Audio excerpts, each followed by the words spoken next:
안녕하세요. 서울 S치과 최승원 원장입니다.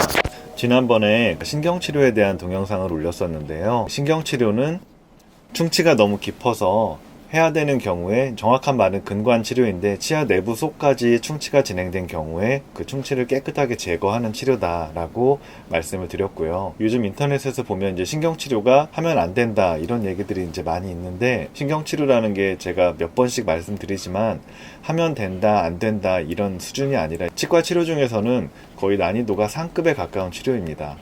그래서 간단한 임플란트를 심거나 아니면 뭐 충치 치료를 하거나 이런 것보다 훨씬 힘들고, 그리고 치료 난이도가 굉장히 높은 치료이기 때문에 글쎄요, 이거를 안 해도 되는데 혹시 몰라서 일부러 한다 이런 경우는 제 생각으로는 잘 없을 것 같기는 해요. 그리고 지난주에 올렸던 동영상에서 어떤 분이 댓글로 이제 크라운을 했을 때 시리면 나중에 뜯고 신경치료를 하고 해야 되니까 그런 거를 막기 위해서 미리 신경치료를 한다라고 하는데, 글쎄요, 저 같은 경우도 간혹 크라운을 했는데 많이 시려하셔서 교합주정도 하고 주변에 지각감에 처치하고 시린 부위에 바르는 약도 발라보고 시간을 몇 달 동안 시간을 두면서 지켜봐도 나아지지가 않는 경우에는 어쩔 수 없이 크라운을 제거하고 신경치료를 다시 진행을 하는 경우도 있거든요. 그런 케이스는 1년에 해봐야 기억나는 게 한 두세 개 정도고, 그런 게 무서워서 안 해도 되는 신경치료를 일부러 하고 그러지는 않습니다. 이거는 일반적인 치과 의사라면 모두 저랑 비슷하게 생각할 거라고 생각이 듭니다. 오늘 준비한 내용은 신경치료 내용은 아니고 충치가 진행된 치아거든요. 치아를 쭉 보시면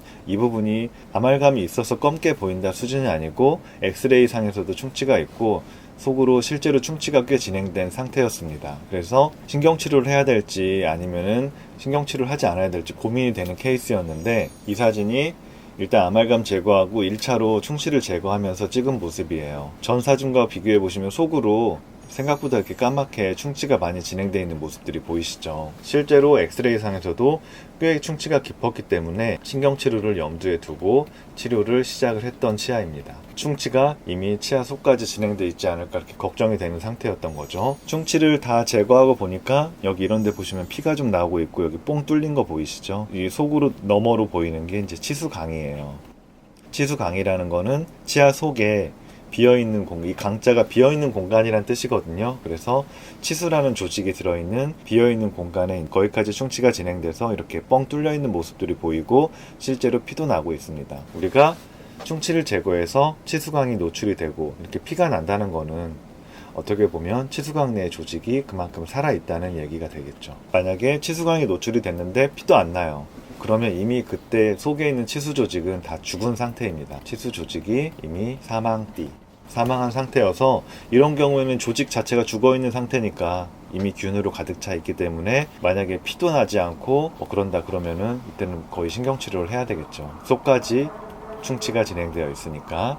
하지만 피가 나고 치수 생활력이 살아있다, 특히 시리거나 이런 느낌이 있다라고 하면 이때는 치수의 조직들이 살아있는 상태이기 때문에 이거를 굳이 신경치료를 하지는 않고 그 MTA란 재료로 막아서 한번 인레이로 치료를 했던 케이스입니다. 그래서 보시면 이렇게 회색으로 MTA로 노출된 치수강 구멍난 부분을 다 막아놨어요. MTA는 재질을 보면 그냥 의료용으로 나온, 그냥 제가 쉽게 표현하면 정확히 똑같지는 않은데 쉽게 표현을 하자면 의료용으로 나온 그냥 건물 지을 때 쓰는 세멘트입니다. 단단한 세멘트를 여기다 소독된 세멘트를 바른다고 생각하시면 되세요. 그래서 꽉 막아놓고 어떻게 보면 이제 없어진 상아질의 역할을 대체한다 라고 이해를 하시면 되겠고요. 그래서 MTA를 넣어서 막아놓고 이게 굳으면 그 위로 이제 통상적으로 충치치료, 인레이 치료를 진행을 할 수가 있습니다. 그래서 보시면 이제 MTA를 막고 그 위를 레진으로 쌓아 올리고 이와 같이 이렇게 경계지어서 인레이를 와동을 형성하고 이제 인레이 치료를 진행을 했던 모습이에요.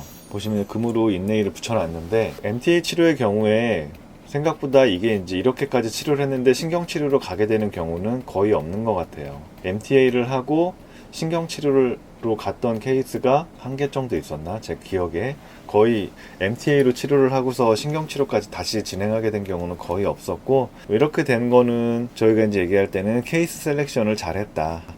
만약에 제가 무조건 노출되면 신경치료 안 하고 MTA를 쓴다 이렇게 했으면 이미 치수 조직이 다 망가져 있는데 MTA를 넣고 인네일을 때운다고 해서 망가진 치수 조직이 다시 살아나지는 않거든요. 제가 저번에도 말씀드렸지만 치수염이라는 게 치수염이 가역적 치수염 상태와 비가역적 치수염 상태로 나뉘는데, 가역적 치수염의 상태일 때는 뭔가 자극이 계속 가서 치수 이 안에 있는 조직들이 데미지를 입었어요.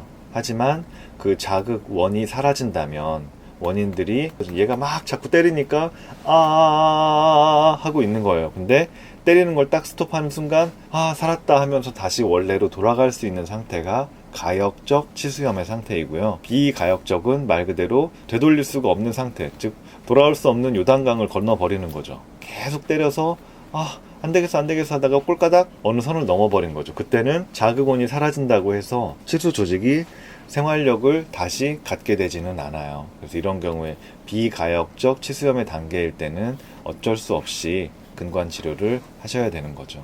그래서 MTA는 가역적 치수염의 단계일 때 자극이 계속 가니까 계속 맞고 있다가 자극원이 사라지면은 다시 얘는 살아 돌아올 수 있는 거니까, 가역적 치수염의 상태일 때는 MTA 치료가 신경치료를 하지 않고 그냥 보존적으로 치료할 수 있는 훌륭한 대안이 될 수가 있는 거고요.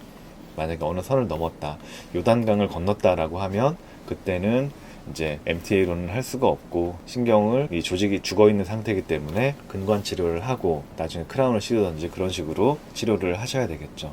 그래서 오늘은 저번 주에 신경치료에 관한 내용에 이어서 신경치료를 하지 않고 때우는 치료로 마무리를 했던 증례를 보여드렸는데, 이런 거에 대한 판단은 결국에는 치료하시는 선생님이 제일 잘 알고 있고, 거기서 이거를 근관치료로 진행을 할지 아니면 치수를 한번 보호해가지고 살려서 때우는 치료로 끝낼지는 직접 보지 않으면 알 수가 없으니까 치료하시는 선생님들의 의견에 잘 따라서 치료를 잘 받아주시면 좋을 것 같습니다.